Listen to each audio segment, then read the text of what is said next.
عبادي الذين أسرفوا على أنفسهم لا تقنطوا من رحمة الله.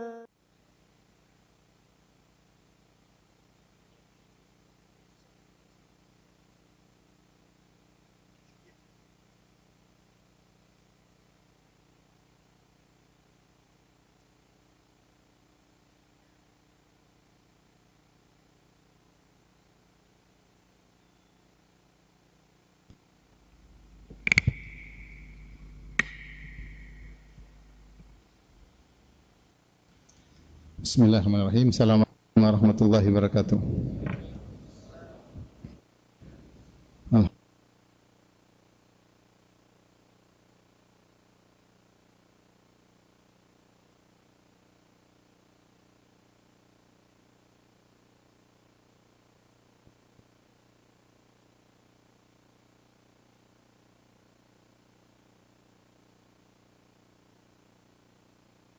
Ini kita perkara yang penting untuk kita saling mengingatkan dalam urusan rumah tangga ya, dalam urusan keluarga ya.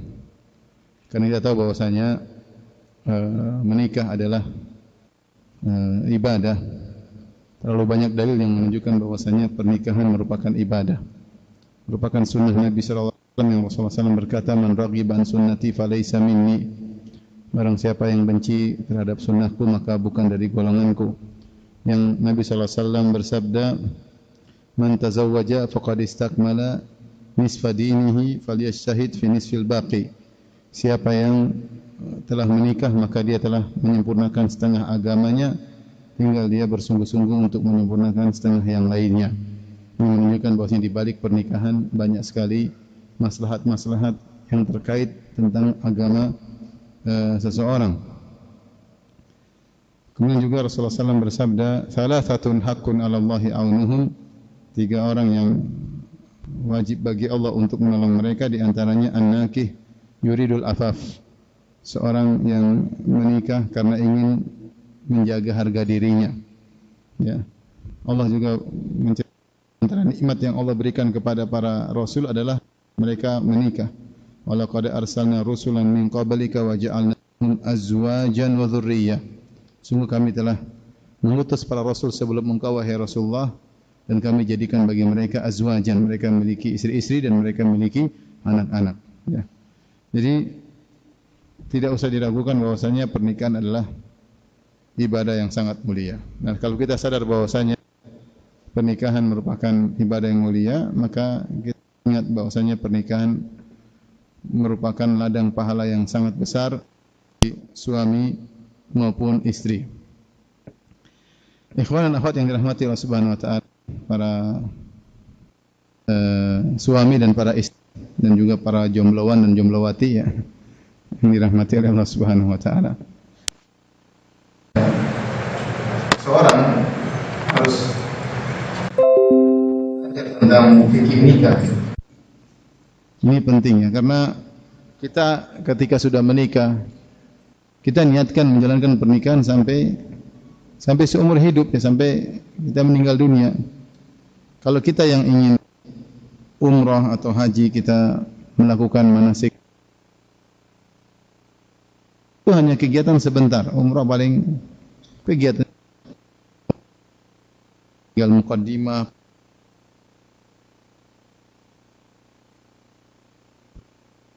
Itu pun kita pertemuan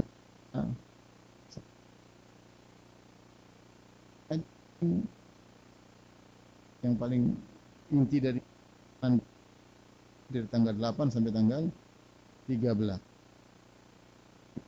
12, 13, cuma seminggu. Itu pun kita belajar berulang. Nah, ketika nikahan, ini suatu ibadah yang kita jalani mungkin bukan setahun 2 kan tahun. Kalau kita tidak dengan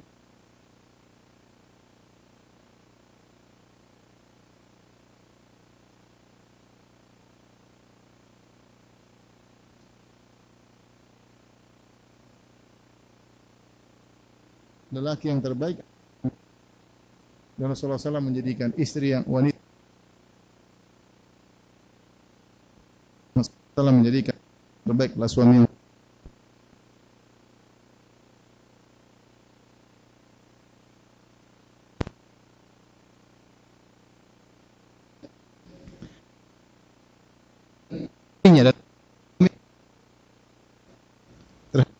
Rasulullah SAW berkata, "Aina anti minhu fa innahu aina anti minhu fa nur wa nar."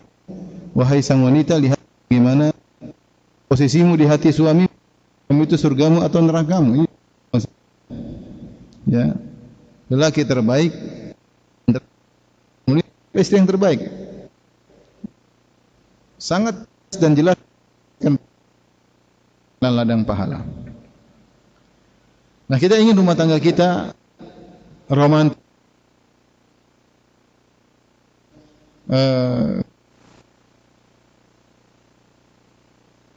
Seorang laki bagi istrinya, di mana lihatlah contoh nyata radhiyallahu ta'ala anhu. Radhiyallahu anhu meninggal dunia. Apa kata istrinya Ummu Salamah? Dia berdoa, Allahumma ajurni fi musibati. Ya Allah, berilah aku pahala dalam musibahku ini. Wa akhluf li khairan minha. Dan gantikanlah aku yang terbaik dari musibah yang menimpaku. Ketika dia ingin mengucapkan doa ini, wa akhlif li khairan minha, gantikan aku dengan yang terbaik, kata Ummu Salamah, aku ragu-ragu mengucapkannya. Aku berkata, man khairun min Abi Salamah. Siapa yang lebih baik daripada Abu Salamah? Lihat bagaimana para sahabat luar biasa, sampai kalau saya bacakan bagaimana kisah mereka, di antaranya Ummu Salamah. Ummu Salamah untuk mengucapkan doa itu saja dia tadinya ragu. Karena dia bilang, siapa yang mau gantikan kedudukan suamiku? Artinya suamiku yang terbaik. Sampai dia bertanya, man khairun min Abi Salamah. Siapa yang lebih baik daripada Abu Salamah? Dia lupa ada yang lebih baik, yaitu Nabi Muhammad SAW. Tapi selain Nabi, siapa? Dia bertanya, siapa yang lebih baik daripada Abu Salamah? Lihat bagaimana pandangan sang istri kepada sang suami. Suaminya adalah yang terbaik baginya. Sampai dia berkata, khairun min Abi Salamah. Saya ingin istri-istri antum juga demikian. Ya. Bagaimana suamimu? Siapa yang lebih baik daripada suamiku? Suamiku top ya. Yang like 1000 ya. Bukan sebaliknya ketika suamimu, Masya Allah, amit-amit. Itu repot. Jadi kalau tanya gimana suamimu? Masya Allah suamiku, Masya Allah, Masya Allah. Itu tanda-tanda antum adalah laki terbaik di sisi Allah Subhanahu wa Ta'ala. Kita lihat aja bagaimana sikap kita istri. Kalau istri kita normal ya, kecuali istri kita enggak normal ya, duniawi melulu ya, sehingga suaminya apa yang dilakukan tidak dianggap, itu lain cerita. Tapi kalau yang normal, suami yang baik tentu dia akan mengatakan siapa yang lebih baik daripada suamiku. Ini contoh Abu Salamah. Contoh lagi seperti Ummu Darda. Bayangkan Ummu Darda ketika Abu Darda meninggal dunia, dia dilamar oleh Muawiyah. Siapa yang tidak ingin punya suami seperti Muawiyah? Khalifah ya, kemudian hebat ya, kaya raya dan lainnya. Ketika dia ingin melamar Ummu Darda ingat hadis bahwasanya al-mar'atu bi akhiri azwajiha. Wanita itu di surga bersama suaminya yang terakhir. Dia enggak mengatakan saya tidak mau orang lain menggantikan Abu Darda, enggak mau dia. Kenapa? Karena selama kehidupan dia merasa suaminya luar biasa, Abu Darda. Sehingga ini ada menarik ini, laki gagah, kemudian kaya raya, ini enggak mau. Ya enggak mau. Subhanallah. Ya. Bukan kesempatan suamiku sudah meninggal. Ada laki-laki gagah, saya terima. Enggak, dia enggak mau. Saya tidak mau pengganti Abu Darda di akhirat kelak. Contoh lagi istrinya Utsman bin Affan. Utsman bin Affan meninggal ketika umur berapa? 80-an kalau tidak salah. Sudah kakek tua atau 70-an, saya enggak lupa. Dia punya istri yang masih muda terkenal cantik. Ketika selesai masjid, sampai disebutkan orang-orang tertarik dengan giginya. Katanya giginya ada yang menarik dari giginya istrinya Utsman. Maka dia patahkan giginya, dia tidak mau. Nih, siapa yang menarik gigi saya ini, saya patahkan giginya. Tidak mau pengganti Utsman bin Affan. Padahal Utsman bin Affan radhiyallahu anhu meninggal dalam kondisi tua, dia masih muda. Dia tidak mau. Ya. Artinya itulah bagaimana para sahabat dahulu terhadap istri-istrinya. Sampai mereka seperti itu ya. Betapa sayang kepada suami mereka dengan sayang yang luar biasa. Nah, jadi kita ini dalam kehidupan rumah tangga, kita tidak usah, maksud saya tidak usah muluk-muluk pengen cari pahala di luar. Inilah, itulah dakwalah apalah. Sementara di rumah saja ladang pahala tidak kita manfaatkan. Anda ingin dapat pahala, argo pahala jalan terus, jadilah suami yang terbaik. Itu sudah pahala jalan terus. Waktu dalam sehari kita interaksi dengan istri banyak. Temu istri, kita bisa berjam-jam berinteraksi dengan istri setiap hari. Kalau kita sudah sampai pada predikat suami yang terbaik, maka pahala akan mengalir terus. Demikian juga seorang wanita, kalau ingin menjadi wanita terbaik di sisi Allah, jadilah istri yang terbaik. Tadi Rasulullah SAW mengatakan, "Unzuri aina anti minhu fa innahu jannatuki wa naruki." Lihatlah bagaimana kedudukanmu di hati suami, sesungguhnya suamimu adalah surgamu dan nerakamu. Kalau seorang wanita meninggal dalam kondisi suaminya ridha kepada dia, insyaallah masuk surga. Sampai para ulama mengatakan kalau sudah menikah, maka lebih utama seorang wanita untuk berbakti kepada suaminya daripada kedua orang. Ini mungkin ada yang bertanya, kok bisa Ustaz, seorang wanita kalau sudah menikah lebih utama berbakti kepada suami daripada kedua orang tuanya? Sementara dia mungkin sudah dirawat oleh ayah ibunya selama 2 tahun. Kemudian diambil oleh seorang lagi, kemudian berpindah. Berbakti harus lebih kepada suaminya daripada kedua orang tuanya. Ini aturan syariat. Karena syariat memandang bahwasanya kemaslahatan kehidupan rumah tangga sangat penting. Sampai-sampai mengalahkan kewajiban taat kepada suami, mengalahkan kewajiban taat kepada kedua orang tua. Artinya kalau ada permasalahan, orang tua mengatakan suaminya bilang B, dia ikut suaminya. Syariat. Kenapa? Karena ketika terjadi keharmonisan rumah tangga, dan dia akan hidup bersama suaminya mungkin 30-40 tahun lebih daripada kebersamaan dia bersama kedua orang tuanya. Kemudian dia akan punya anak. Kalau hidup rumah tangga tidak harmonis, anak-anak susah menjadi anak-anak yang saleh. Sehingga dalam kondisi ini syariat merubah ya, yang tadinya baktinya kepada kedua orang tuanya nomor 1 menjadi nomor 2. Bakti kepada suami harus lebih tinggi. Sampai-sampai Nabi SAW mengatakan, "Lau kuntu amiran ahadan an yasjuda li ghairillah la amartul mar'ata an tasjuda li zawjiha." Kalau aku boleh menyuruh seorang untuk sujud kepada selain Allah, aku akan menyuruh seorang wanita sujud kepada suaminya ya. Inilah yang harus kita tanamkan dalam diri kita dalam menjalani kehidupan rumah tangga. Lelaki menjadi laki yang terbaik, istri menjadi istri yang terbaik. Itu baru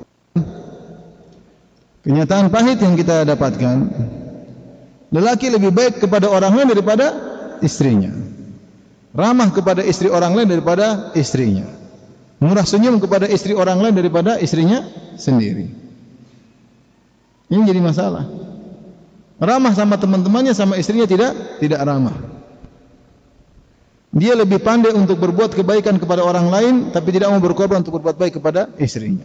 Dia kalau berbuat sama istrinya, pahalanya lebih besar daripada berbuat baik sama kawan-kawannya. Harus kita pikir. Kenapa? Karena Nabi yang bilang, khairukum khairukum li ahlihi. Sebaik-baik kalian terbaik bagi istrinya. Jangan sampai kita bisa memilah-milih kata ketika ngomong sama teman, sementara ngomong sama istri kita tidak milih-milih kata, kita asal ngomong. Entah dia tersinggung, kita enggak peduli. Jadi kita enggak menjalankan sunnah Nabi sallallahu alaihi wasallam. Jadi ada adik siapa yang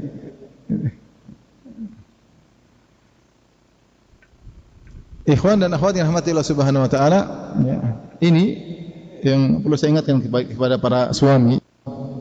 Karena sebagian suami, sebagian laki-laki seperti itu, dia lebih hobi keluar rumah, ya, lebih hobi di luar rumah, mencari kebahagiaan di luar, kumpul dengan teman-teman yang ngobrol ngalor ngidul, ngopi, ya, jagongan, ya, nongkrong, ya. Tapi sama istrinya dia tidak betah nongkrong, sama istrinya tidak betah ngobrol. Ya, dia harusnya berusaha menciptakan suasana di mana dia bisa berbuat yang terbaik bagi istrinya. Apapun dia berusaha berbuat yang terbaik bagi. Masih ingat? Mungkin antum kenal Ustaz Abu Sa'ad rahimahullah taala. Ustaz Abu Sa'ad rahimahullah, sebelum, kalau tidak salah 10 hari sebelum beliau meninggal, itu intinya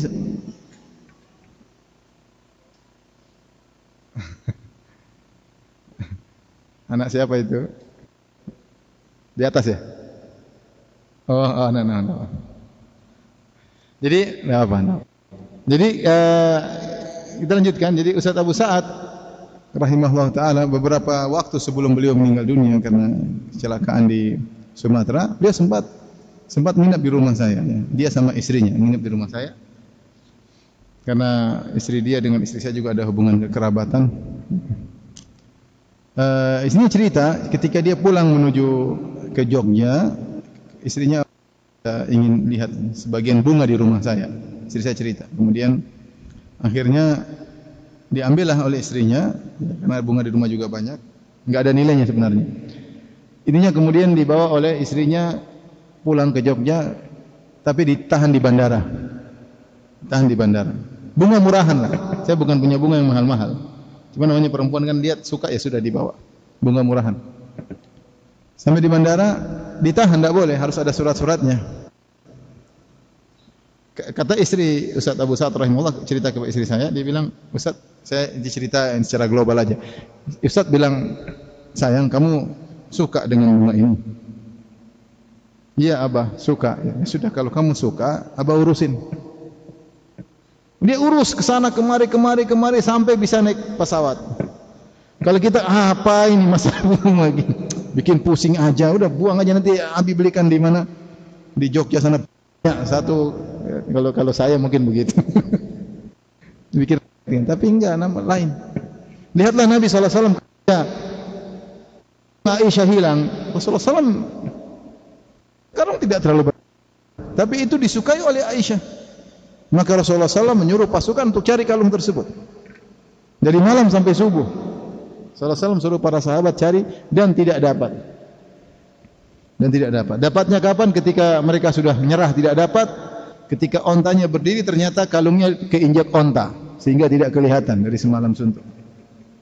Ontanya pun tidak lapor sama Nabi, ada kalung di bawah saya. Ya. Jadi maksud saya, itulah suami yang terbaik. Kalau kita mau cerita tentang Nabi terlalu banyak contoh-contohnya. Tapi ini saya sampaikan tadi kisah nyata beliau rahimahullah, karena beliau sudah meninggal ya. Saya tidak bayangkan kalau saya di posisi beliau, istri saya bawa bunga murahan, kemudian saya harus repot ngurus ke sini, ke polisi, ke macam-macam. Saya bilang buang itu. Buang berapa sih?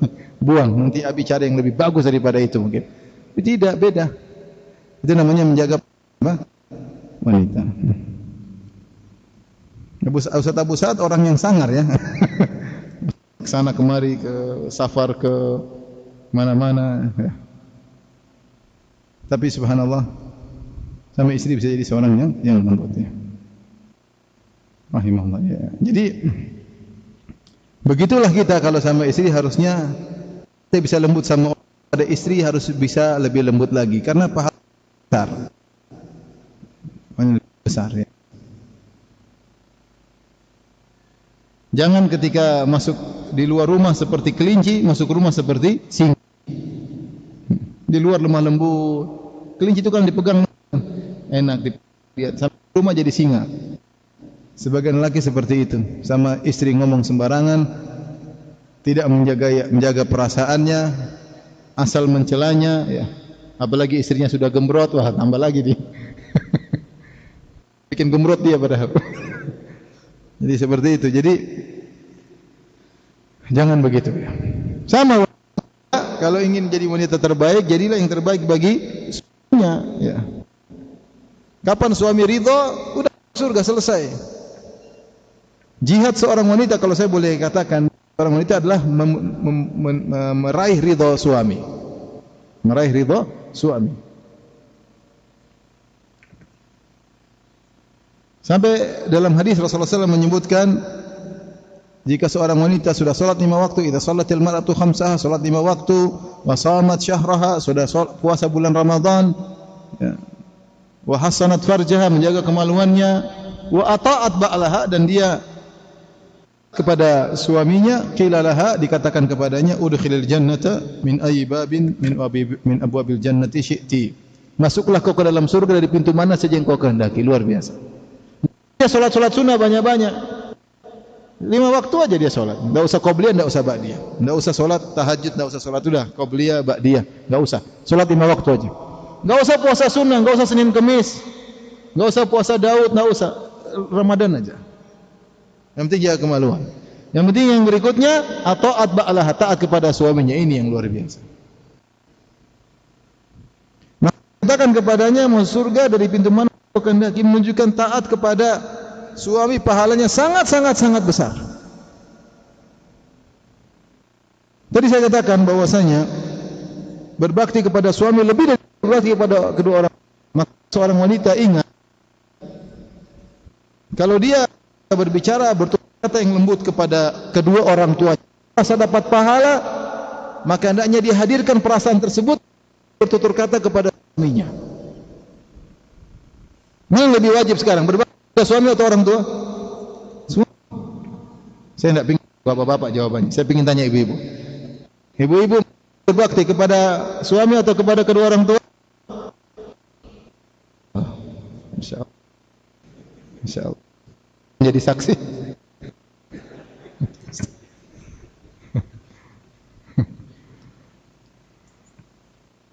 Nah, ibu-ibu kalau mengucapkan kata-kata kepada orang tua, kata-kata lembut, dapat pahala, tutur kata yang lembut, pilih-pilih kata, merasa dapat pahala. Demikian juga sama suami. Kata-kata yang baik, Mas, gimana Mas? Enggak bisakah kata-kata yang enak? Ya. Kalau suaminya lagi far, sampai mana Mas? Kan enak dengannya. Sampai mana kok? Kan beda. Kita orang sampai mana? Kan beda kan? Ngomong yang enak, yang halus. Orang Gorontalo kalau ngomong halus gimana? Sudah sampai mana Mas? Gimana bahasa halusnya? Apa tidak pernah dengar bahasa halus? Gimana kalau enak? Supaya saya ajarkan sama istri-istri gimana kalau tanya, Mas sudah di mana? Bahasa halus ngomongnya bagaimana? Bahasa Gorontalo. Hah? Gimana? Bahasa Indonesia lah, bahasa Indonesia bergorontalo gimana? Enggak pernah dengar? Kata-kata pilih kata. Dan sebaliknya jika antis ngangkat suara di hadapan ayah dan ibu merasa berdosa, demikian juga angkat suara di hadapan suami di hadapan suami yang merasa berdosa. Ingin jadi wanita terbaik seperti itu, cari keridhaan suami. Sampai dalam hadis Rasulullah SAW mengatakan, "Ala ukhbirukum bi nisaikum min ahlil jannah." Mau kabarkan kepada kalian wanita penghuni surga. Rasulullah mengatakan, "Al-a'ud ya, al-walud al-a'ud, al-walud al-wadud al-walud al-a'ud." Yang mencintai suaminya, anak-anak suaminya, dan yang selalu kembali kepada ala zaujiyah, yang selalu kembali kepada suaminya. Idza dhalamat aw zulimat, kata Nabi, jika sang wanita menzalimi, berbuat salah kepada suaminya, aw zulimat, atau suaminya yang berbuat salah kepada dia, mau dia yang benar mau dia yang salah, dia pun datang kepada suaminya hatta tada, meskipun dia yang benar, meskipun suaminya salah. Kenapa? Karena tahu dia bahwasanya keridhaan suami kunci surga baginya. Saya kalau bilang bagi laki-laki surga di telapak kaki suami. Kalau saya boleh ungkapkan. Jadi ibu-ibu jangan tolol, ibu-ibu. Cari surga mudah, yang penting suami senang, suami ridha, dikatakan baik, layani, itu ibadah. Ibu-ibu suami ibadah enggak pahala. Ibu masak buat suami, pahalanya besar. Bikin teh buat suami, goreng telur buat suami, nasi kuning buat suami, kan enak. Dapat pahala. Dapat pahala. Emang itu enggak dapat pahala? Dapat pahala, pahalanya besar. Suami di luar pengin pulang, pengin ketemu anti, Masya Allah. Ya, kecuali suaminya brengsek, itu lain cerita ya. Tapi kalau anti sudah maksimal, suami enggak respect, ya itu urusan dia dengan Allah. Anti tetap menjadi istri yang terbaik. Ya. Jadi ini harus kita sadari bahwasanya kehidupan keluarga adalah sarana untuk mendapatkan pahala terbesar. Jangan sampai sebaliknya, seorang wanita sama laki-laki lain murah senyum, sama ustadz murah senyum, sama suaminya enggak pernah senyum. Ini salah. Sama suami yang penting. Sama suaminya kasar, sama ambil dulu itu, perintah-perintah ya. Itu perintah. Sama orang lain, tolong ambil itu Kak. Masya Allah, lembut. Sama tukang bakso saja lembut. Orang jual bakso, Mas tambah 1 mangkok lagi Mas. Enggak ada. Mas tambah 1 lagi. Enggak. Gitu. Sama suaminya terkadang kasar. Suaminya berangan di tukang bakso. Biar dilembuti oleh istrinya. Jadi ini harus kita sadari sebagai suami maupun sebagai istri, rumah tangga adalah sarana untuk kita meraih pahala. Jangan hal di luar, di dalam rumah yang dibanyak. Ngurus istri, ngurus anak, sayang sama istri, sayang sama suami adalah sebab-sebab kita masuk surga. Sebab-sebab kita masuk surga. Ini perkara penting.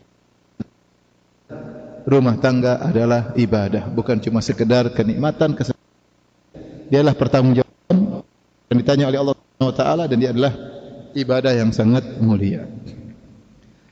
Berikutnya mungkin saya perlu ingatkan juga, terjadi problematika rumah tangga.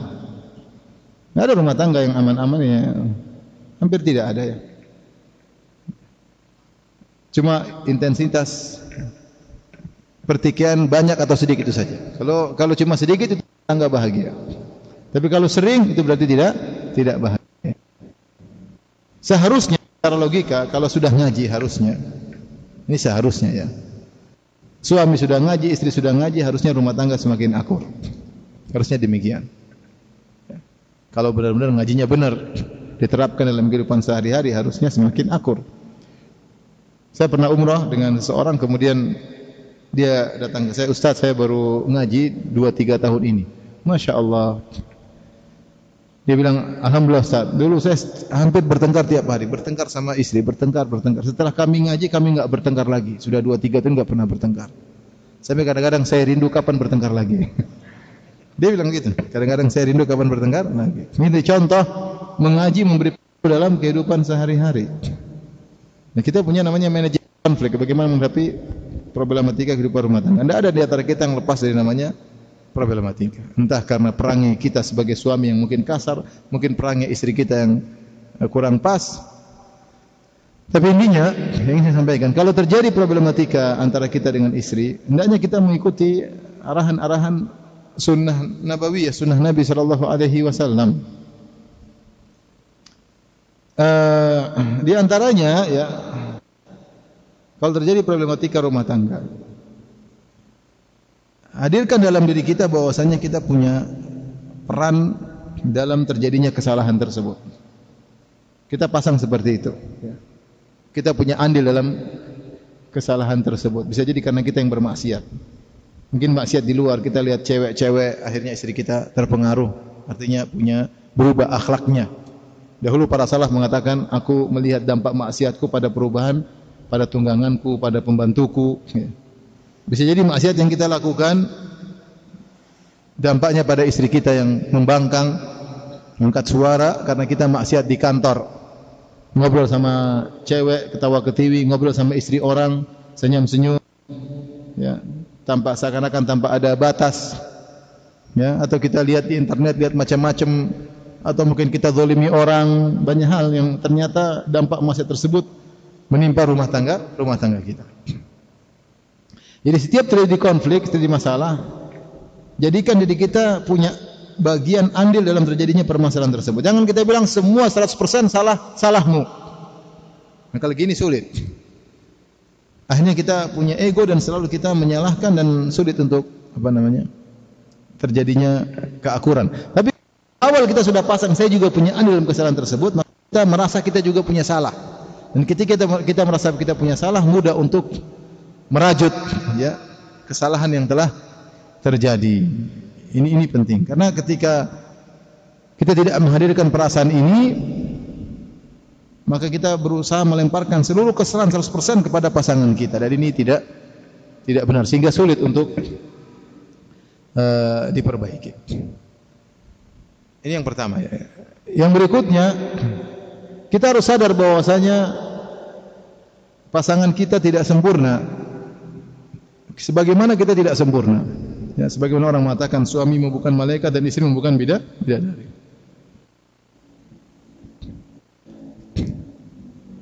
Sehingga ketika kita tahu pasangan kita tidak sempurna, kita ya wajar. Ya biasalah perempuan. Biasalah lelaki, ya, tidak ada yang sempurna. Ya. Jangan mengharapkan kesempurnaan di dunia ini, enggak ada sempurna. Istri kita sempurna sebagaimana kita tidak sempurna. Rasulullah SAW mengingatkan kepada kita para lelaki untuk mengantisipasi kalau timbul kesalahan istri. Berkata istausu bin nisa'i khairan, hendaknya kalian saling berwasiat untuk berbuat baik kepada wanita. Kenapa? Fa innal mar'ata khuliqat min dhila. Wanita diciptakan dari tulang rusuk. Wa inna awaja syai'in fi dhila a'lahu. Dan yang dari tulang rusuk bagian atas. Tulang rusuk itu enggak ada yang lurus, semuanya apa? Bengkok. Semakin di atas semakin kebengkokannya semakin tinggi. Makanya tingkat kebengkokannya semakin tinggi. Makanya Rasulullah SAW mengatakan inna awaja syai'in fi dhila a'lahu. Yang paling bengkok dari tulang rusuk atas. Sebagian ulama menafsirkan Rasulullah lisan. Wanita sulit menjaga lisan. Fastausu bin nisa'i khairan, maka berbuat baiklah kepada wanita. Berbuat baiklah kepada wanita. Dengan kebengkokannya. Rasulullah menyuruh kita tidak berangan-angan untuk memiliki istri yang lurus. Kata Nabi SAW, lan tastaqima ala tariqah. Tidak ada istrimu kemudian lurus satu model gini, dia berubah-ubah kondisinya. Emosinya berubah-ubah. Kata Rasulullah SAW, fa in dhahabta tuqimuhu kasartahu. Kalau kau ingin luruskan tulang rusuk tersebut akan patah. Fa in istamta'ta biha wa biha awaj. Kalau kau menikmati sang wanita, tetap saja ada kebengkokannya. Ya, wanita seperti itu. Ingat Rasulullah SAW ketika menyebutkan wanita tercipta dari makhluk dari tulang yang bengkok, bukan untuk kita hina, dasar bengkok ya, enggak. Tapi untuk kita kasih uzur, memang begitu wanita. Kadang sampaikan sekali dua kali masih lupa lagi. Ya. Dan itulah kita butuh pasangan seperti itu sehingga kita bisa nampakkan kesempurnaan kita di hadapan wanita. Kalau wanita gagah perkasa seperti antum apa? Mau dikasih tahu saya tahu, repot. Kita yang salah, kita yang bengkok sama dia saking pintarnya tuh istri ya. Tapi dia bengkok sehingga kita butuh ada yang mengayomi, ada yang diuzur di situ. Manjanya, ada perasaannya, mendahulukan perasaan daripada nalarnya, itu dibutuhkan untuk ngurus anak-anak. Allah menciptakan dengan kesempurnaan. Kesempurnaannya wanita dalam kebengkokannya. Nah, kita sebagai lelaki, Rasulullah ingatkan akan hal ini. Bengkoknya wanita bukan untuk kita hina, tapi itu uzur bagi kita, uzur bagi para wanita untuk kita mensikapinya dengan baik ya, dengan baik. Dan ini kata Nabi, istausu bin nisa'i khaira. Sebagian ulama menafsirkan istausu bin nisa'i khaira, maksudnya kalian lelaki saling mengingatkan di antara kalian para suami. Jadi kalau ada teman kita tentang istrinya, sabar, memang begitu wanita ya. Bukan cuma istrimu saja, istri kita semuanya begitu. Semuanya begitu. Jadi saling mengingatkan, jangan ganti saja masih banyak di luar. Jangan, sabar. Wanita seperti itu. Oleh kalau dia sudah cemburu, matanya tertutup. Makanya Rasulullah SAW mengisahkan tentang kisah Hajar dan Sarah. Sarah wanita salehah, sangat-sangat saleh. Yang ketiga dia berdoa Allah kabulkan. Yang ketiga itu tidak ada yang beriman kepada Ibrahim di kota Mesir kecuali Sarah. Sampai Nabi Ibrahim alaihissalam berkata kepada Sarah, wahai Sarah, tidak ada yang beriman di negeri ini kecuali saya dan kamu. Subhanallah. Ketika dia cemburu, dia tidak mampu berpikir dengan normal, sehingga dia ingin melukai Hajar sampai Hajar harus pergi. Tapi yang menakjub, Ibrahim alaihissalam tidak marah-marah sama Sarah, karena dia tahu bahwasanya Sarah melakukan demikian karena kecemburuan. Lihatlah Aisyah radhiyallahu taala anha, wanita yang sangat salehah yang Allah bela dalam Al-Qur'an.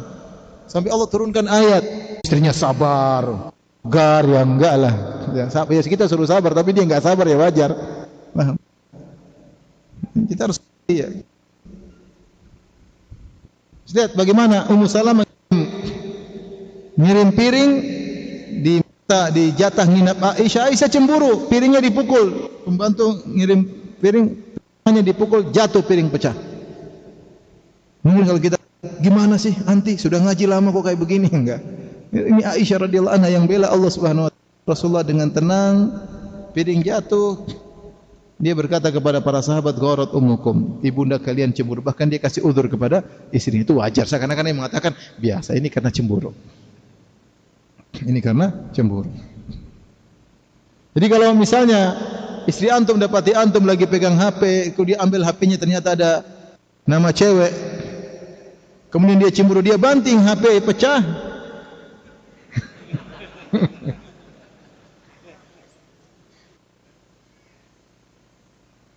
Subhanallah ya. Saya punya teman kisah nyata ini. Jadi kalau gimana tadi kalau hati pecah gimana? Kita bilang ibu mau cemburu. Istriku cemburu. Ya wajar, itu berarti dia cinta sama antum. Ya. Dia berarti menjaga antum. Dia tidak biarkan antum ngomong sama cewek mana saja. Dia tidak biarkan antum mata jelalatan kepada wanita mana saja ya. Berarti dia baik, dia jaga antum, jangan maksiat. Mata itu jelalatan. Dia apa-apa biarin aja ya. Ya kalau HP-nya murah biarin aja, kalau HP-nya mahal ya kurangi uang dapur ya. Jadi intinya saya punya kawan, ini kisah nyata ya. Saya agak lupa intinya, dia cerita sama saya, dia bisnis sama temannya. Cuma dia daripada istrinya lihat-lihat kadang dia hapus. Jadi saat malam-malam dia kirim sampel barang yang mau dijual. Saya lupa dia tulis apa. Intinya pakai bahasa Inggris, ini bagus terus. Kemudian bagaimana kalau ini gitu kan? Bagaimana kalau ini gitu. Setelah itu perempuan tidak jawab-jawab, itu sekretaris temannya tidak jawab-jawab. Saya lupa pokoknya bahasa itu agak vulgar ya, tapi maksudnya bukan masalah seks tapi masalah barang ini, barang pipa atau apa gitu lah pokoknya dia kirim sampel terus dia hapus, dia kirim sampel dia hapus karena dia tidak ingin pembicaraan dia dengan cewek itu diketahui oleh istrinya, karena istrinya suka periksa HP-nya. Suatu saat dia sudah kontak sama itu bukan akhwat ya, cewek ya. Kemudian dia hapus, kemudian dia tidur ternyata cewek jawab. Setelah dia hapus di atasnya, sehingga pembicaraan intinya cewek itu jawab I like it, saya suka dengan yang itu gitu intinya. Besok paginya istrinya buka, musibah. Ngomel sana ngomel sini. Itu mungkin saja terjadi. Saya pernah juga teman saya satu. Enggak usah lah.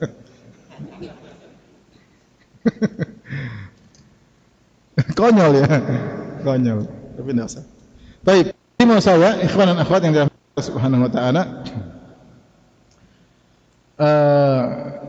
Istri kita enggak sempurna, suami kita enggak sempurna. Ketika terjadi problematika, ingat kebaikan-kebaikannya. Kata Rasulullah SAW, la yafruqu mu'minun mu'minah in kariha minhu khuluqan radiya minhal akhar. Kalau jangan seorang mukmin benci kepada seorang wanita mukminah.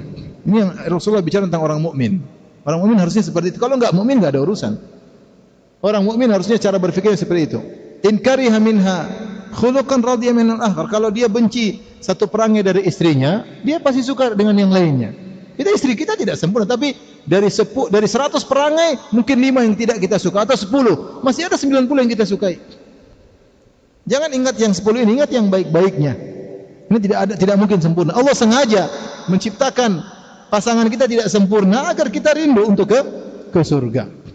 Di surga sana ada kesempurnaan. Istri kita kalau masuk surga baru dia sempurna. Kalau selama dia masih di dunia tidak bakalan sempurna. Ya. Oleh karenanya kalau istri kita melakukan kesalahan, ingat kebaikan-kebaikannya. Dia yang begini. Waktu saya sakit dia yang rawat. Waktu saya bisulan dia yang pencet bisulnya. Dia ingat semua. Waktu kita dia yang kompres ya. Waktu kita ini dia yang ini, waktu ini udah. Jangan tanya kebaikan istri kita. Dia mengandung anak-anakku, dia ini, ingat kebaikannya. Itu omelan-omelan ini jadi hilang. Omelan-omelan ini jadi hilang. Seorang memantapkan dirinya untuk hal tersebut. Ada kawan dia melakukan, ya dibilang kesalahan juga enggak, tapi ya bagi istrinya kesalahan. Dia pulang ke rumah siap disemprot oleh istrinya. Dia sudah siap. Kata saya, ya Ustaz, saya siapkan. Pokoknya semua yang api yang keluar dari mulut istri saya anggap adalah air yang segar. Pokoknya dia pulang, iya. Ya, ingat kebaikan-kebaikannya. Kalau kita ingat keburukan saja, repot, segera buyar rumah tangga kita. Dan antum dapati istri yang sempurna. Antum pisah dengan ini ganti yang baru, begitu juga, mungkin lebih parah. Ini azan kah? Ini harus diingat-ingat. Ingat kebaikan istri masih sangat banyak. Sehingga dengan demikian kesalahan itu tidak menjadi terasa besar. Wajar. Tapi kita biarkan. Kita harus mu'alajah, yaitu kita harus memperbaiki kesalahannya. Tapi dalam benak kita ini biasalah perempuan seperti itu. Ya. Sama juga ibu-ibu, kalau salah ingat kebaikan-kebaikan suami. Ibu-ibu ini kadang suami melakukan kesalahan sekali, kebaikannya dilupakan. Dan itu sudah Rasulullah SAW kabarkan. Ya. Ya. Azan ya. Azan dulu.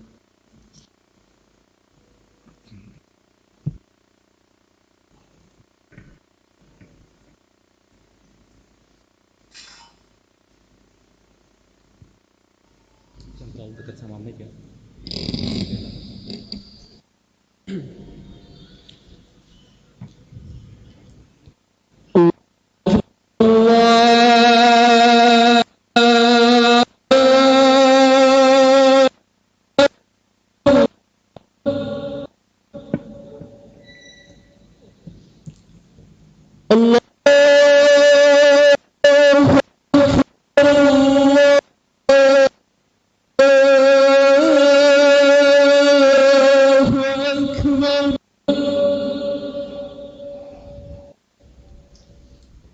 أشهد أن لا إله إلا الله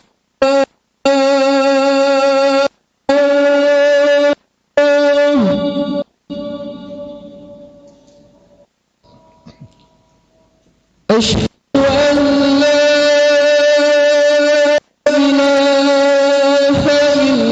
إلا الله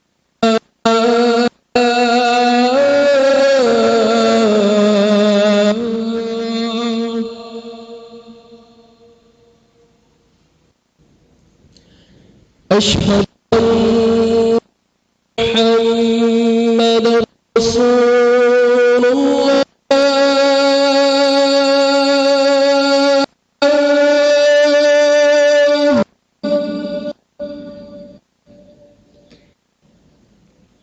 أشهد أن محمدا رسول الله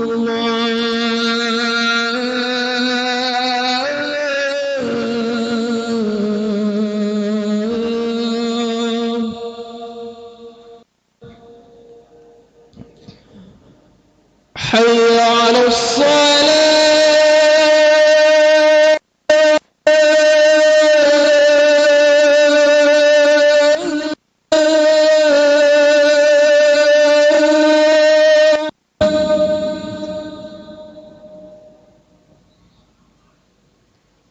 حي على الصلاة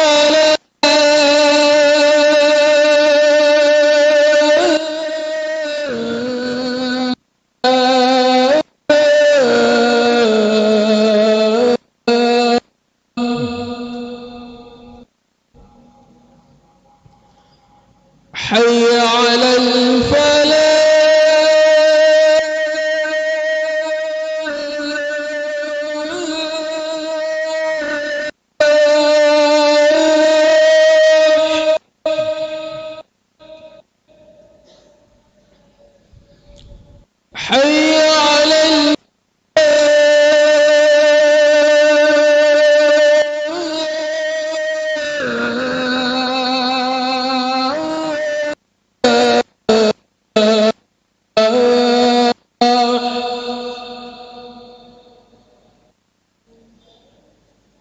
الله أكبر الله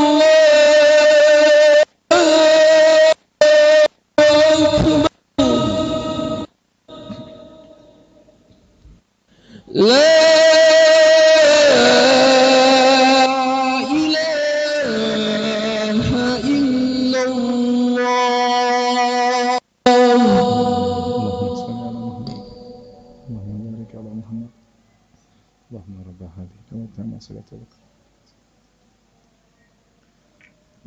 Baik, dan akhwat yang dirahmati Allah Subhanahu wa taala, sebagaimana laki lebih mampu untuk mengingat kebaikan istri ketika dia bersalah, tapi yang sulit adalah wanita ketika lelaki bersalah bagi dia untuk mengingat kebaikan-kebaikan suami, tapi dia harus berjuang karena dia fokus pada kesalahan tersebut, dia lupa yang sebelum dan sesudahnya. Makanya Nabi sallallahu alaihi wasallam mengatakan, ya, idza ahsanta ila ihdahunna ad-dahra thumma ra'at minka syai'an laqalat ma ra'aitu minka khairan qat. Nabi sallallahu alaihi wasallam, jika engkau berbuat baik kepada sang istri setahun penuh, berbuat baik, belikan ini, belikan anu, ajak jalan sana, ajak jalan sini. Thumma ra'at minka syai'an, kemudian dia melihat engkau melakukan satu kesalahan, laqalat, maka dia akan berkata, ma ra'aitu minka khairan qat. Aku tidak pernah melihat kebaikan darimu sama sekali. Ini kadang-kadang wanita kalau sudah marah dia mengucapkan lafal-lafal umum yang terkadang ini berbahaya, seakan-akan dia menafikan seluruh kebaikan suami. Ya. Kamu memang tidak pernah sayang sama saya, ada kalimat seperti itu. Kamu tidak pernah sayang sama saya. Memang tidak pernah sayang. Anak kita sudah 3, dari mana keluarnya kalau enggak pernah sayang? Anak kita sudah 7, gimana pernah sayang? Ini wanita, kamu tidak pernah. Kamu selalu mendahulukan orang tuamu daripada saya misalnya. Kadang kalimat ya, karena tadi dia sudah marah, padahal suaminya selama ini belikan dia mobil bagus, ibunya mobil jelek. Belikan dia perhiasan sampai sekilo, ibunya cuma mungkin berapa gram. Dia lupa itu semua. Bilang, kamu selalu membela ibumu daripada saya. Gimana? Ini kata-kata yang terkadang membuat, ini bahaya. Ini kata-kata yang membuat dia langsung mudah masuk neraka jahanam. Hati-hati. Maka ketika suami punya salah, ingat kebaikan-kebaikannya. Paksa diri untuk ingat-ingat kebaikannya, bukan kesalahan-kesalahan diingat. Karena sebagian wanita, masya Allah, hafalannya kuat. Ya. Hafal kesalahan-kesalahan. Kamu pernah begini, waktu itu kamu pernah gini, kamu pernah giniin saya, kamu pernah begitu. Dia hafalannya kuat. Laki-laki kadang-kadang hafalannya kurang ya, karena banyak bisnis, banyak anu, banyak ini ya. Lupa ya. Tapi hati-hati ibu-ibu yang dirahmati Allah Subhanahu wa taala. Memang ibu-ibu perjuangannya di istri soleh itu berat. Tapi itulah kalau saya boleh katakan, itulah jihad ibu. Menjadi wanita yang soleha. Pokoknya meninggal suami ridha, insyaallah masuk surga insyaallah. Ya. Karena tadi janji Nabi sallallahu alaihi wasallam dalam hadis-hadis tadi sudah kita sebutkan. Jadi terjadi konflik kebaikan-kebaikan pasangan kita yang sedang melakukan kesalahan. Kemudian ketika terjadi konflik kesalahan, bicara dengan tujuan baik. Kata Allah, yurida islaha fikillahu bainahuma. Kalau mereka berdua niat baik, akan beri taufik. Kita ngomong istri niatnya apa? Mau gampar dia, ingin menyakiti hatinya, atau membuat dia sadar. Istri ngomong sama suami ketika salah, niatnya apa? Ingin rumah tangga baik atau ingin hancur? Hanya sekedar melampiaskan emosi.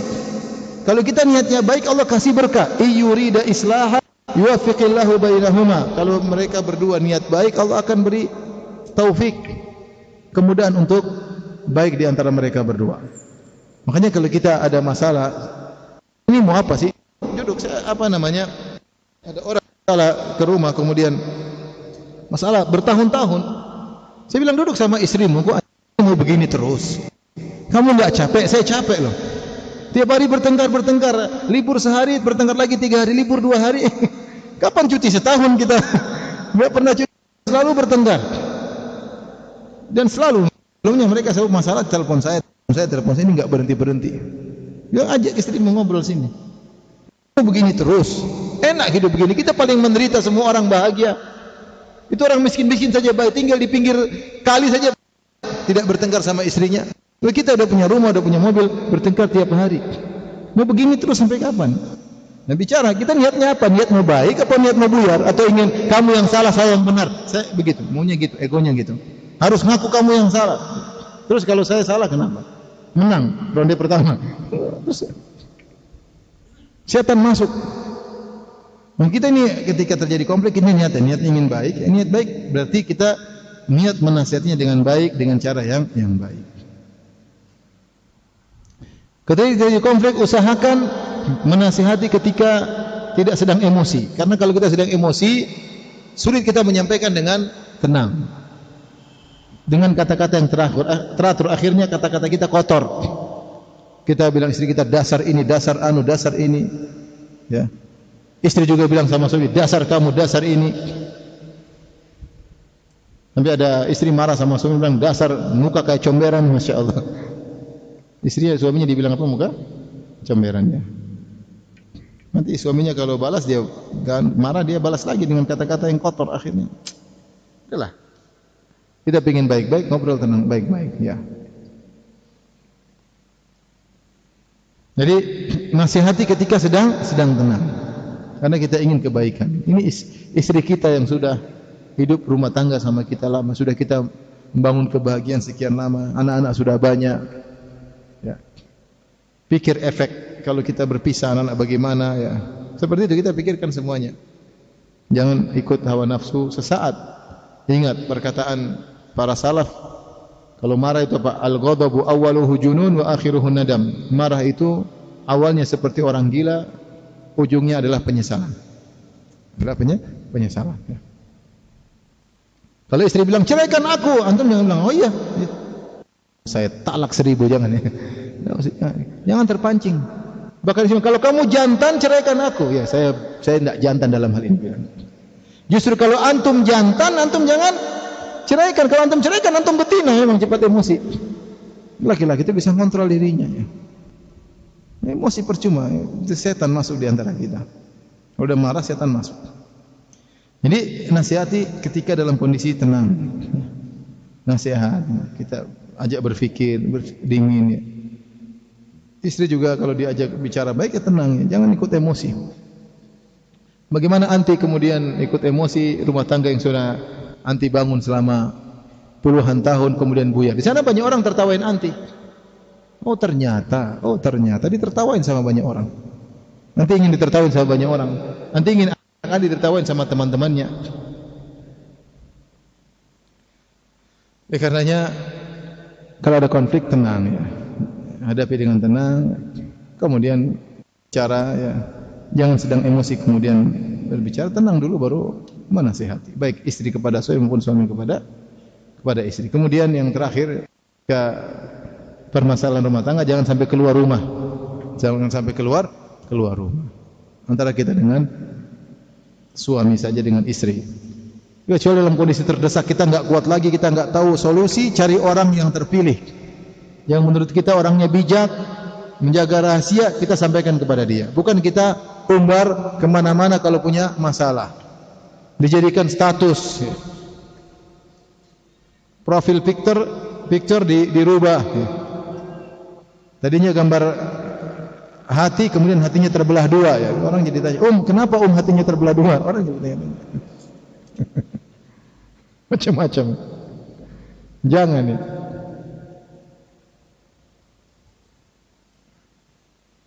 Kadang bantah-bantahan ini terjadi, orang ribut bantah-bantahan di status. Suami yang baik adalah 1, 2, 3. Suaminya bantah, istri yang baik adalah 1, 2, 3. Itu terjadi, ini terjadi benar. Di antara penuntut ilmu, masing-masing pakai perang status. Malu apa namanya? Malu keluarga. Privasi kita jangan diumbar. Ingat kebaikan-kebaikan. Kalaupun kita harus pisah, tutup aib-aib. Amanah ya. Ingat kebaikan-kebaikan masa lalu. Ya kalau dia salah enggak bisa lagi. Kan cerai kalau memang sudah waktunya bukan tercela. Tapi tugas kita setelah cerai tutup. bisa cerai baik-baik itu yang orang nggak tahu urusan kita, ya sudah cerai, nggak ada masalah. Kalau memang harus cerai. Ya. Usarrihukun sarahan jamila. Kata Nabi, kalau kalian mau saya cerai dengan cerai yang baik-baik, dengan cara yang baik. Cara baik atau bersatu juga dengan cara yang baik. Intinya kalau ada konflik tadi, tahapan-tahapan tersebut hendaknya kita lakukan.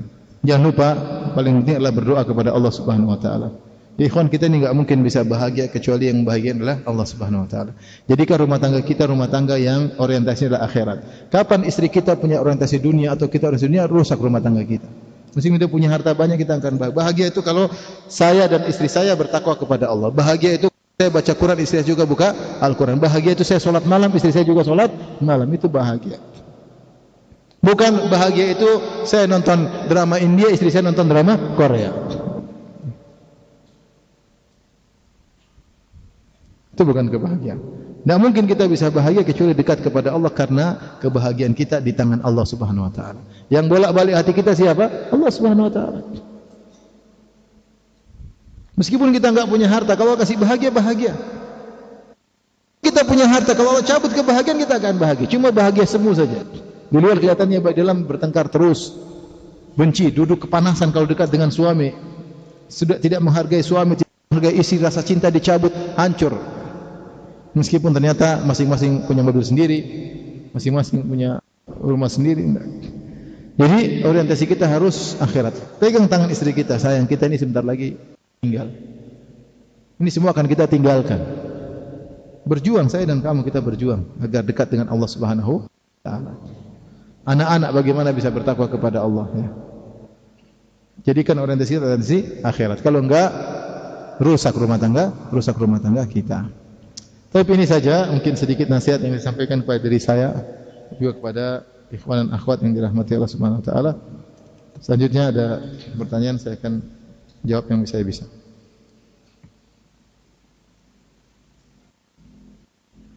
Ustaz, bagaimana cara atau kiat-kiat dalam didik istri dan anak-anak agar terhindar dari sikap sombong? Jauhkan mereka dari benda-benda mewah.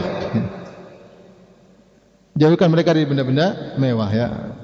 Ada ya, yang secukupnya apa yang mereka perlukan kita perlukan. Kalau tidak perlu, jangan dibelikan yang lebih tinggi speknya daripada yang dia butuhkan. Karena anak-anak tidak kuat. Kita saja kalau punya benda-benda mewah, kita bisa sombong lagi anak-anak yang mereka tidak bisa mengatur diri kita. Kita kalau punya barang-barang mewah, ya, misalnya baju harganya 5 juta misalnya, kemudian jam harganya 20 juta atau 150 juta misalnya, ada orang seperti itu kan, ada. Penanya harganya 1 miliar misalnya, karena kalau tanda tangan kontraknya triliun. Jadi kalau antum cuma tanda tangan tukang sayur, ya pena 1000 udah cukup. Jadi kadang-kadang semua itu bisa jadi bahan untuk sombong, mulai dari macam-macam, ya.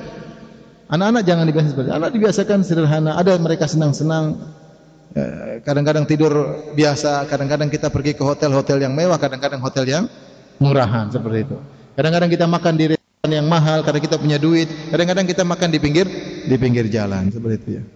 Kadang-kadang kita panggil teman-teman yang miskin, ajak makan sama anak-anak kita. Ya. Jadi kita harus jaga hati mereka. Kalau anak-anak sudah mulai ngomong, oh mobil saya yang mulai tanda, dia sudah tidak bisa mengontrol hatinya. Ini tanda-tanda dia mulai sombong, dan itu khawatir kebablasan sampai ketika dia besar. Ya, seperti itu, ya. Istri pun demikian, ya. Ada kadang dia pakai baju bagus, kita belikan baju yang bagus untuk dia pakai. Ada yang kita beli baju biasa, pakai baju biasa. Rasulullah SAW terkadang jalan kaki tanpa sendal, hafian. Rasulullah menyuruh kita begitu, kadang-kadang jalan tanpa sendal, supaya kita enggak sombong. Ya, sekali-sekali jalan tidak pakai sendal. Ya. Antum kalau punya uang, ya saya punya sebagian teman, ya mungkin duitnya tidak tahu berapa puluh miliar atau mungkin triliun, ya, kalau proyek triliun. Tapi mereka tidak harus selalu naik, kalau pesawat tidak harus selalu di bisnis kelas. Terkadang mereka sengaja di belakang, ya kadang-kadang di belakang aja rame-rame itu di belakang. Pramugarinya sama atau beda? Sama. Depan belakang sama, ya, pelayanannya beda, tapi pesawatnya sama, bahkan di belakang sampai lebih dulu daripada di depan. Kan pesawat kalau mendarat belakang dulu kan. Jadi tidak harus kemudian saya ini harus paling depan. Sesekali antum punya duit seringlah boleh pakai bisnis kelas, sekali belakang agar antum tidak sombong. Itu untuk menjaga karena kita ini nggak bisa kontrol diri kita, nggak bisa kontrol hati kita. Jadi harus jaga diri kita. Makan di emperan sekali-sekali. Rasulullah SAW mengatakan, "Adzatu minal iman." Kesederhanaan, cuek itu bagian dari iman. Ya. Ya pakai baju biasa-biasa aja, kadang ya begitu. Jadi tidak harus selalu necis, harus selalu keren, enggak. Biasa aja. Dunia ini akan kita tinggalkan. Tapi jadi itu harus ditanamkan sejak kecil pada anak-anak dan juga pada istri. Ustaz, bagaimana hukumnya suami istri menampakkan kemesraan di tempat umum atau sosmed? Kemesraan itu kalau berlebihan enggak boleh. Kalau sekedar pegang tangan saya rasa hal yang wajar di tanah air, enggak ada masalah. Kita pegang tangan istri kita, kemudian kita tuntun, enggak ada masalah. Tapi kalau kita ciuman itu tentu tidak, saya rasa tidak wajar ya. Bukan tradisi kita seperti itu ya. Ciuman ya. Enggak. Karena sebagian ikhwan istrinya jalan di depan, dia sendiri di belakang. Janganlah, kita samping dia lah, ngobrol, jalan. Jadi kalau kemesraan yang apalagi yang menimbulkan syahwat, maka itu tidak diperbolehkan. Mohon doanya untuk para ikhwan di Gorontalo agar berani untuk menikah. Karena banyak yang masih jomblo. Kasihan, menderita kasihan.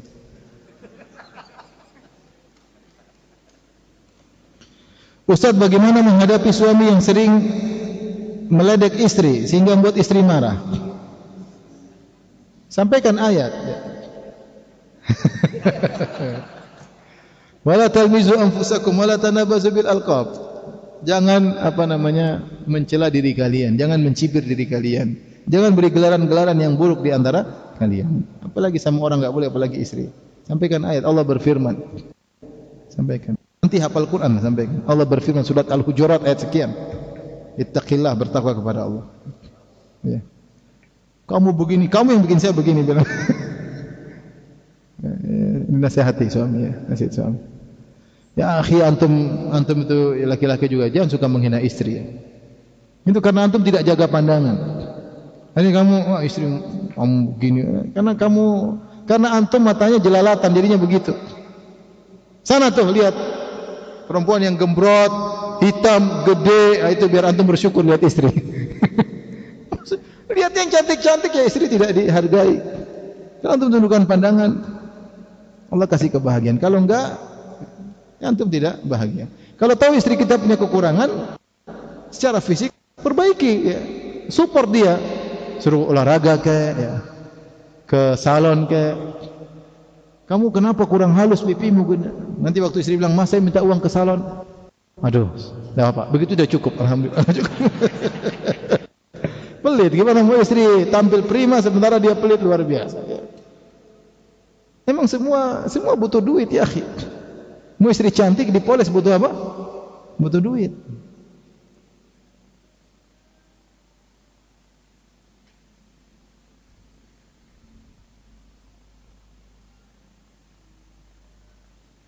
Ustaz mohon nasihat, ini curhat lagi ya. Ustaz mohon nasihat kepada suami yang sering membuat istri menangis.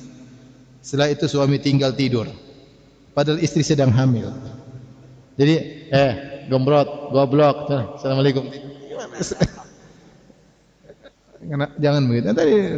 Tadi mungkin suami belum dengar pengajian, sekarang sudah dengar. Ya, sudah dengar ya. Makanya saya katakan, sebenarnya mengatakan menzalimi istri bisa jadi lebih parah daripada menzalimi orang lain. Karena istri kalau dizalimi dia enggak bisa apa-apa. Cuma antum bilang teman antum, gembrot, mungkin nanti dipukul. Kalau istri dibilang gembrot, dia mau apa? Dia paling nangis. Air mata keluar.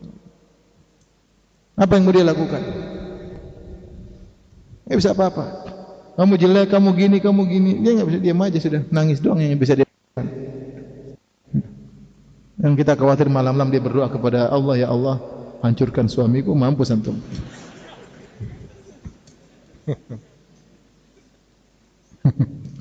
Insyaallah ini bukan ngajari ya, enggak. Ibu jangan begitu, jangan. Tapi maafkanlah suamiku ya Allah ya. Jadi menjaga lisan. Ini curhat-curhat semua ya. Suami saya lebih tertarik main sama handphone ketimbang anak istrinya? Mohon dijawab Ustaz, karena biasa jadi pertanyaan ini mewakili para umat yang lain. Ya udah kan sudah kita jelaskan kemarin ya. Handphone itu hanya menghabiskan umur kita, buang-buang waktu kita. Kita apa namanya setiap hari ngumpulin maksiat ya. Deposit maksiat tiap hari, setiap hari 5 menit lihat maksiat. Udahlah. Kita ada keperluan handphone, ada masalah. Kita baca di situ, nonton YouTube yang baik di situ ya. Video call sama istri ya. Jadi saya harapkan ikhwan dan akhwat, antum jadikan rumah tangga antum rumah tangga yang jadi istri teman ngobrol gimana caranya. Jadi istri teman ngobrol, teman terdekat kita istri kita ngobrol, ketawa ke TV, kalau kita di luar rindu pingin pulang. Ya. Caranya bagaimana? Kalau belum bisa begitu ada yang salah, mungkin ada yang salah. Ya. Jadikan istri kita teman ngobrol, insyaallah sih nyaman ya. Kita udah istri kita lama. Ini terlalu banyak ngobrol sama cewek sehingga sama istri tidak jadi hambar.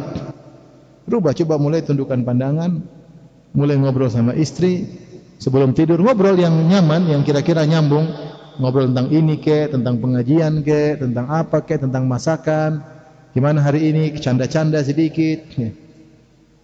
Jadi kalau kita pergi pingin pulang ketemu istri juga berusaha melayani suami dengan baik. Intinya agar harmonis lah.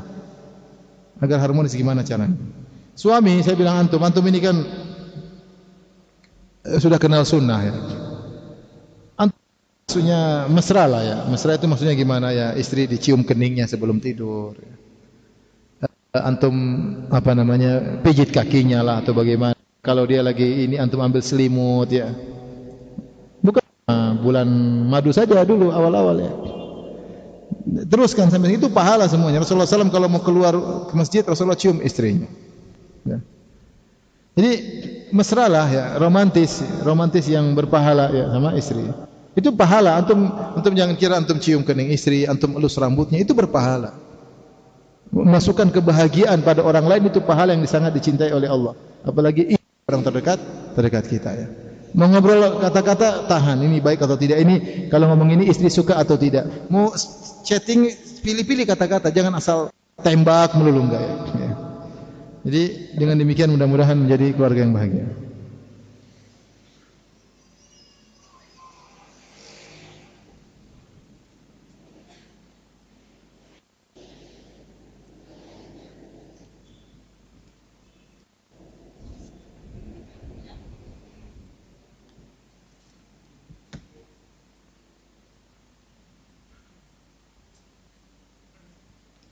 Ustaz, bagaimana hukum dengan rokok? Soalnya saya juga sering melihat ada ustaz yang merokok. Rokok hukumnya haram ya. Karena semua dokter sepakat rokok itu berbahaya. Semua dokter sepakat rokok itu berbahaya. Bahkan rokok pun tulis rokok berbahaya. Ya, rokok membunuh Anda, rokok menyebabkan kanker, menyebabkan ini 1 2 3 4 dan seterusnya. Dan yang bilang begitu dokter. Kalau ada ustaz bilang, "Oh enggak, saya sudah lama merokok, sehat-sehat saja." Bukan bidangmu ini. Bidang ini yang pakar dokter, pakar kesehatan. Paham? Orang-orang yang punya rokok saja, saya lihat video klip kan tentang salah seorang bos dari rokok besar di tanah air. Ditanya, dia bilang rokok buruk bagi kami, saya tidak merokok. Subhanallah, tapi dia biar orang kan apa? Merokok. Ini rokok itu buruk. Hanya dokter manapun rokok itu apa? Buruk. Dan yang saya takutkan dari merokok lebih berbahaya adalah menzalimi orang. Merokok orang lain hisap. Saya termasuk orang yang terganggu ketika ada orang merokok. Benar-benar terganggu saya. Jadi misalnya dulu ada rokok di ujung dia mungkin 4 meter dari saya, rokoknya sampai saya terganggu. Zalim. Mungkin kalau orang yang sudah biasa merokok malah senang. Dia hisap lagi tuh asap rokok. Tapi kita yang enggak biasa merokok itu sangat terganggu. Antum zalim. Ingat zalim sama orang, antum bikin orang batuk, ente zalim. Ente merokok sana, merokok dalam kamar ente sendiri. Ente merokok di WC, orang masuk bau rokok. Ente merokok di bandara, merokok di mana, anak kecil menghirup asap rokok, orang terganggu. Dan ustaz-ustaz yang tukang rokok itu bertanggung jawab mengajari orang-orang untuk merokok. Ya akhi, kalau buat antum sini masih ringan, antum zalimi orang lain. Saya pernah sama anak saya masih kecil, ada orang merokok, saya bilang, "Pak, jangan, Pak, ini ada anak kecil, jangan merokok sini." "Kamu saja yang pergi," katanya. Subhanallah. Dia rasa malu, yang penting dia happy, yang lain sakit enggak ada urusan. Bahkan musim haji, saya pernah musim haji, saya lagi mau tidur enggak bisa tidur. Ada orang merokok mungkin 10 meter dari saya. Itu asap rokok masuk ke hidung saya. Kok milih hidung saya gitu? Saya bilang, "Ittaqillah orang. Ittaqillah. Ihram." Subhanallah. Nah, lagi haji pakai pakaian ihram merokok. Labbaik Allahumma labbaik. Enggak enak dilihat itu. Ini ya. Dan ini saya bilang rokok betul-betul bukti perkataan syaitan. La uzayyina lahum fil ardi. Menghiasi maksiat bagi mereka penghuni bumi. Aku akan menghiasi maksiat. Rokok manfaatnya apa coba? Coba antum yang merokok. Pertama kali antum merokok niatnya apa? Cuma buat keren-kerenan kan? Merokok pasti batu-batu dulu. Apa manfaatnya? Enggak ada. Kerennya juga enggak ada. Cuma memang begitu orang seakan-akan keren. Padahal batu-batu tapi gaya, subhanallah. Ini contoh benar-benar buruk. Orang pun merokok pasti pertama kali batuk, kepala pusing, tapi syaitan menghiasi, akhirnya dia merokok. Seperti itu yang terjadi. Kecanduan. Kasihan. Apalagi orang yang sudah kecanduan masuk pesawat. Saya pernah ketemu orang, dia ingin pergi sama-sama ke Madinah. Dia sudah gelisah karena dalam pesawat 9 jam tidak bisa merokok, dia gelisah. Sebelum ada kenapa sebentar lagi 9 jam tidak bisa merokok. Saya mau cerita lucu ya. Antum ketawa nanti ya. Jadi kemarin saya ketemu supir. Dia supir orang awam, terus dia ketemu, dia bilang, "Ustaz, Masya Allah, ini antum Ustaz ya?" Bilang, "Apa?" "Ustaz, 2 tahun lalu saya berhenti merokok gara-gara antum." Masya Allah. Alhamdulillah. Tapi gara-gara itu saya sekarang gemuk. Saya bilang, "Kamu gemuk kok salahkan saya?" Saya bilang, "Kok mau kurus lagi? Kok poligami sekarang? Seminggu depan kok udah kurus." Bercanda ya, bercanda.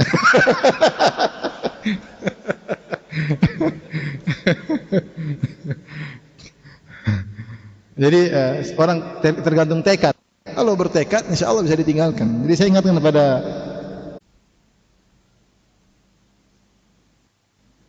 apa yang harus saya lakukan ketika ada teman yang selalu mengatakan percaya akan Tuhan. Jauhi dia.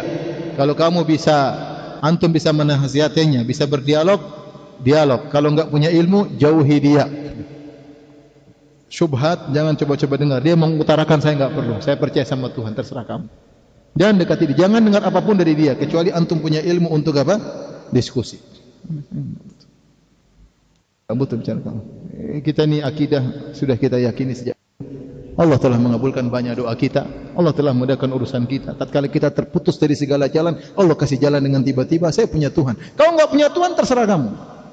Ya, urusanmu, spekulasi hidup. Kalau kau mati, kekal di neraka selama-lamanya. Saya tidak mau spekulasi kamu. Kamu terserah. Jangan dekati dia. Ya. Kecuali kamu punya ilmu, silakan diskusi. Kalau enggak usah.